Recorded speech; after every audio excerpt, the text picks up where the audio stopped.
पंढरीचा वेदांत नाही नाही कळला अंत पार याचा. आणि मग अशी म्हणलं की कानडा म्हणजे कळण्यास अवघड कठीण, कारण त्याचा अंत पार आपण त्याला ओळखूच शकत नाही. पण संतांनी हा परमेश्वर तुम्हाला कसा ओळखायचा तो पण अगदी सहज सोपं करून आपल्याला सांगितलेलं आहे.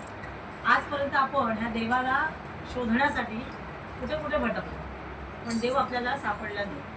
मग आपण जीवनविद्येत आलो म्हणजे सत्संगात जेव्हा जातो तेव्हा आपल्याला संत भेटतात, सद्गुरू भेटतात, तेव्हा आपल्याला ते सगळं सहज सोपं करून सांगतात. आणि असं सहज आणि सोपं देव कसा ओळखायचा, आजपर्यंत आपण हा देव नेमका कसा ओळखायचा, देव हा नेमका कुठे आहे, तर तो देव म्हणजे हा विठ्ठल, हा भगवंत परब्रह्म ज्याने सृष्टी निर्माण केली, त्या परब्रह्माला ओळखायचं कसं.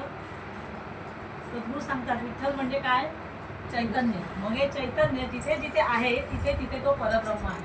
आता मी तुमच्याशी बोलते कारण माझ्याकडे चैतन्य जागृत आहे, तुम्ही ऐकताय, तुम्ही माना डोलावताय, म्हणजे तुमच्याकडे चैतन्य जागृत आहे, म्हणजेच हा विठ्ठल सर्वत्र आहे. आणि म्हणूनच आता पुढचं गीत आपल्यासमोर निलिमा सादर करते आहे, तो एक विठ्ठल हा एक विठ्ठल, जिथे तिथे भरला स्वतःच विठ्ठल. विठ्ठल हा एक विठ्ठल, इथे तिथे भरला स्वतःच विठ्ठल, इथे तिथे भरला स्वतःच विठ्ठल.